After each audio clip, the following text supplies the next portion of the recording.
Hey guys, I want to take you with me to the Mint 400 off-road race. Check it out. Yes, we have passes. Cole is behind the camera and we're gonna take this brand new Chevy Silverado EV LT. And why are we driving an electric truck to an off-road race near Vegas, Las Vegas, Nevada? Well, it's because Chevrolet Performance is entering an electric racing truck into the race. Silverado EV ZR2 concept truck. So let's go see it. Now let's talk a little bit about the truck I'm driving. Chevrolet is expanding their lineup of electric Silverados, and this is the LT. So there's still the work truck, which is the most affordable. Then the LT is kind of their main line of trucks. And well, I need to reset my trip meter. Let me close the window. Reset trip 1. Reset trip 2. So we need to go out into the desert from Vegas, and we'll see how that goes. The LT starts at around $75,000 before any incentives or discounts. This one has a couple of options. This has the panoramic sunroof. It has several other items, including the 22-inch wheels. So it's a little bit more premium. And it has Super Cruise, which I'll be using, hands-free driving on the highway. And this one has a sticker price of almost $82,000, but it still has the large battery, lots of range, over 400 miles of range, and lots of horsepower. It's still all-wheel drive. Motor in the front, motor in the rear. That makes for all-wheel drive. And yeah, this panoramic roof is pretty nice for Vegas.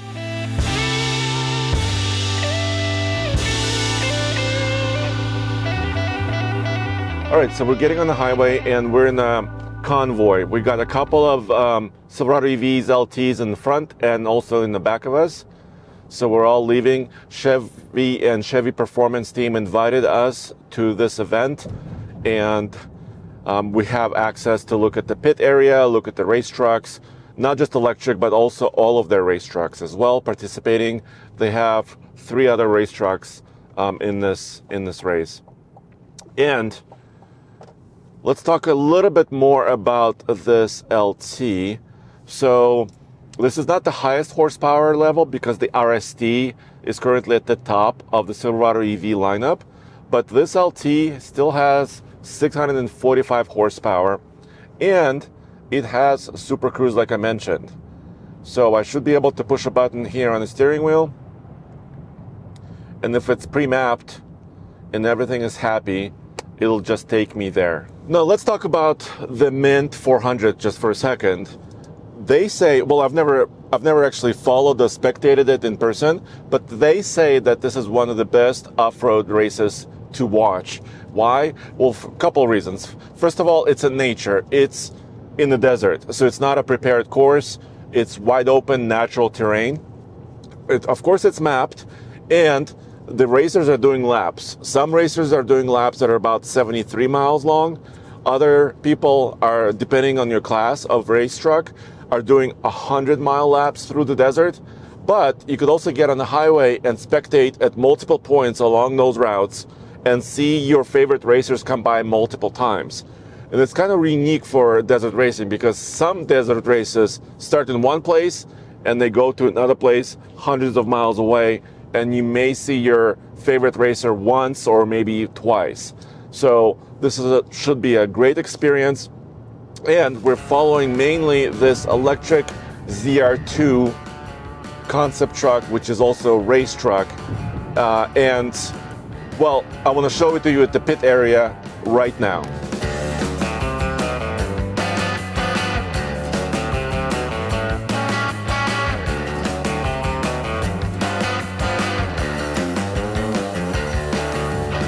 So we just got out here. This is Primm, Nevada, on the border between Nevada and California. California is just over here. And the race trucks are already lined up. So this is the first day of the Mint 400. There's 2 days total.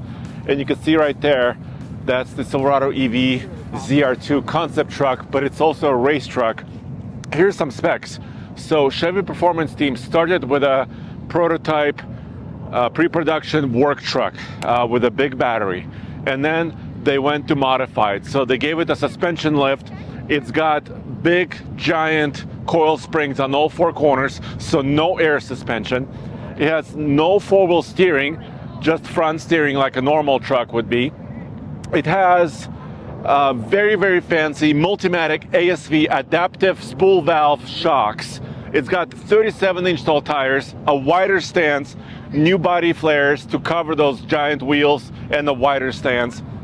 It's got a full roll cage, fire suppression system, navigation system, all the lights for off-roading, and it has a total of 1,100 horsepower. It's got 2 motors in the back, basically a Hummer EV truck setup, and the rear 2 motors can be synchronized to simulate a locking differential, and the front has a physical locking differential. So it's got basically dual lockers, 4-wheel drive, 1,100 horsepower, 37s.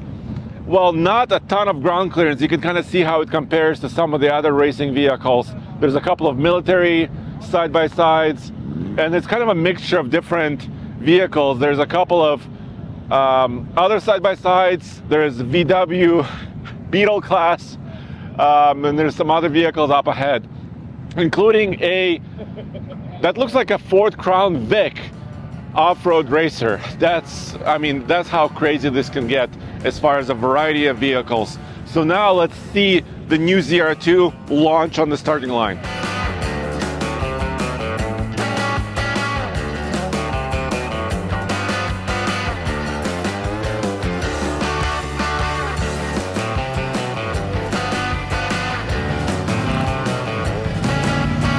All right, so now we have a bit of a race because lined up at that starting line is a Chevy Colorado ZR2 factory racing truck versus a Honda Passport. I'm short compared to you guys, so I can see. And that's going to be interesting. So Chevrolet Performance has been with Hall Racing, Chat Hall Racing team for many, many years, up to about 9 years in this current iteration. And they've been proving out production parts for a very long time. And right now, that Chevy Colorado ZR2 is a bit ahead of that Honda Passport. Both of these are based on factory vehicles. So now you can see right there, and they're slowing these guys down because of that accident that's up ahead. Several side-by-sides kind of rolled over there, and so they're slowing people down. And then coming up here is actually a couple of Ford Performance vehicles. There's a Ranger Raptor and a Bronco Raptor as well. And coming up right there is a Chevy Silverado Performance factory truck against the Raptor. This is going to be interesting. They're side by side. Yes. Let's go. This is Chevy versus Ford. Oh man, this is tight. Yeah! We've got another 2 basically factory vehicles. Another Ford racing truck with a Ram, I don't know if that's an RHO or a TRX. Wow, the Silverado and that Raptor R are still duking it out. They're passing an older kind of a classic racing vehicle there. Wow. And now for the main event, we have the Silverado EV ZR2 concept truck lined up against the Rivian. So 2 electric pickup trucks in this race, in different classes though, but starting side by side. Here they go. Whoa, they're serious. They're side by side coming in there. If you're not rubbing, you're not racing.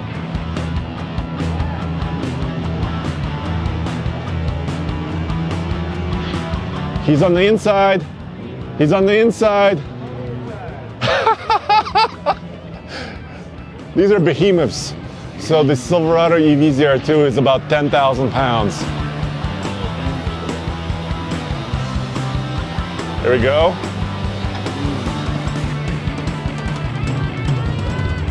All you see is really like tires throwing dirt, and they accelerate pretty dramatically. Let's follow.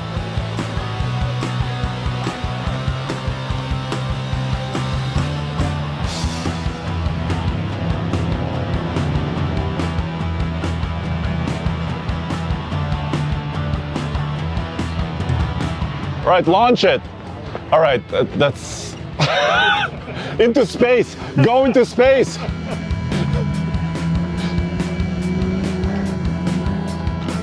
You can kind of see, I mean, Chad's been doing this for decades, and I think his experience is really paying off. Even in the very beginning.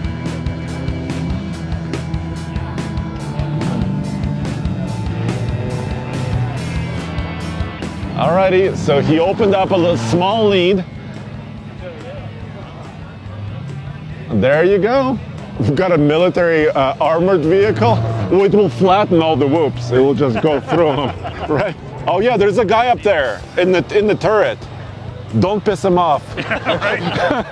All right, so now we have a chance to maybe go out into the desert and chase the race, but we can use the highway. We don't have to go off-road.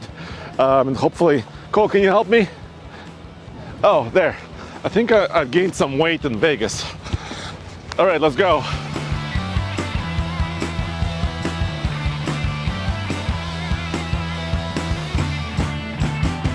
All right, we arrived into the desert, and I don't know if you could see, but the Colorado is right there, just went by. So hopefully we can park and actually see some racing in action. There's one of the Raptor trucks coming by right now. Right there. So I don't know what happened to the other Silverado. Sorry, this is confusing and also exciting because we just crossed a live racing course.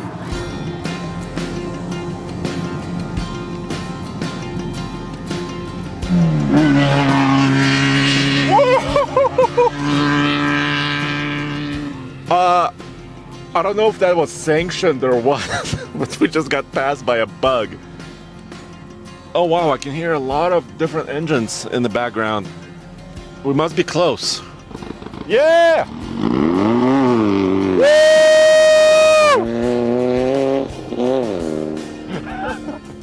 Heck yeah! Oh, here it is. Camera on. There he is. Go, go, go! Oh my God, I f***ing missed it. Yes, you did. Woo! We got it! We got it! Yes! He's right there. You could see him, and all the military trucks, of course, are following. I don't know what the Rivian is. We haven't seen the Rivian, have we, Cole? This race is actually happening quicker than we expected. So we were just in the second pit zone at Gonzo. It's called Gonzo. And the race trucks flew by us, as you just saw. So we're trying to get back to Prim, where the start-finish line is, because the race is one lap is already 2/3 over. So we got to get back fast. So let's look at some specs on this truck that I'm driving, because it does not have the ultra giant battery, and this truck weighs a little bit less than the RST, for example, Silverado EV RST. It has a little bit more payload and more towing capability than the RST. So up to 1,800 pounds of payload and up to 12,500 pounds of towing capacity. But because this is a premium version, oh, by the way, there's another racing vehicle. Or is that just, it's just police. That's not a racing vehicle. Wow. Police drive Can-Am Maverick R's. Because this is a premium LT, and we do have 22s on this model, the payload is a little bit lower. So the payload on this one is just under 1,400 pounds, and the towing number may be a little bit lower as well. So that's one of my gripes with this truck. Even though it has a mid-gate on this model, very, very useful bed. This is a very comfortable truck to drive. Right now we are on, we were just off-road. It's really comfortable, but it could use more payload. And I mean, towing numbers are fine.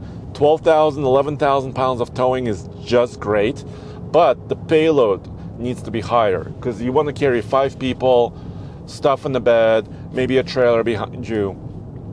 This is almost a heavy-duty truck.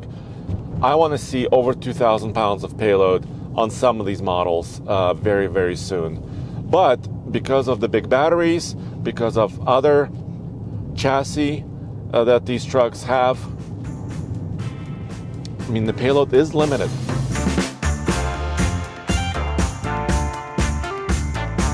In the bed of this truck, we have a cooler, and we're using the power of the truck to actually keep it cool. We had sandwiches, drinks, all of that was good. Now, if we look at the trip, 1.7 miles per kilowatt hour after about 90 miles, but that includes driving on gravel roads, driving on the highway at about 70 to 75 miles an hour. So not the best result, I would say, for efficiency, but nonetheless, for a giant vehicle like this that weighs about 8,200 pounds, pretty good result, I would say, considering what we did today. But I want to see this number at 2.0 or a little bit higher than that. Here's the Chevy Colorado ZR2 crossing the first lap, right there. But wait, the Honda was in front of it, so that's... Something has happened. Something has happened to the Chevy trucks. We're not sure what. There he is, he just crossed the finish line. There's the EV, EV ZR2. It's so hard to know when they're coming. All right, so he's supposed to exit because he's done. He's only doing one lap. We're about to ready to see, well, first of all, the military guys ran their JLTV truck in the race. So they also finished, so that's a job well done. And then we should see the electric ZR2 coming up shortly. Woo! All right, here it is. It's coming up. This is the stage. Nice. Woo! Good job. Nice. Here it is. Yeah! Woo! The stage is almost giving way. Hey Chad, can I ask you a quick question? So that was your first race in an electric truck, right? Yeah. So I mean, I spent a couple of days in it last week, but not on anything rough, and so I didn't really know what to expect. We drove it very gingerly to. You know, we didn't know what we would use for battery power, but we ended up with 40% left. So I mean, you have plenty of battery. We could have gone a lot faster. A lot faster, and maybe even longer distance too. Oh, for sure, for sure. Yeah. So it was, learning day. We when we get the truck back to the shop and tear it down, we'll see what all happened. But it ran great. Well, your starting point it looked pretty good. I mean, you're side by side with the Rivian truck there too. Yeah, we let them go by us on the first dry lake bed. Okay. Just because we had no idea how much power we're using, but as soon as we got into the bumps, we just drove around them. Awesome. So. Well, congratulations. Thank you very much. Well, thank you. There you have it. The first proof of this truck is done. It's right there. They have 40% of battery left over. They could have gone faster, maybe even further, maybe 2 laps if they had a completely full battery. So far, so good. So that's me at the Mint 400. Thanks for joining me, and I'll see you next time. You guys love car and trucks? Well, I've got 3 great podcasts that you will enjoy listening to because we are deep into cars and trucks. And talking about trucks, right here is my man Andre and Case working on the next episode of Talking Trucks, where they delve deep into everything that is truckish, including breaking truck news, talking about the different models that are coming up, and of course, tearing down the world of trucks as only Andre and Case know how to do. But if trucks are not your thing and cars are sort of your thing, check out Carish, our podcast that is sort of car adjacent with Jen and Mary being the ish part of Carish. And finally, Tommy and myself talk all about cars at TFL's Car Chat, where we look into the newest models, talk about what's happening in the world of cars, break down the latest news. All 3 of these podcasts are available wherever you get your podcasts, so check them out. I think you'll really enjoy them.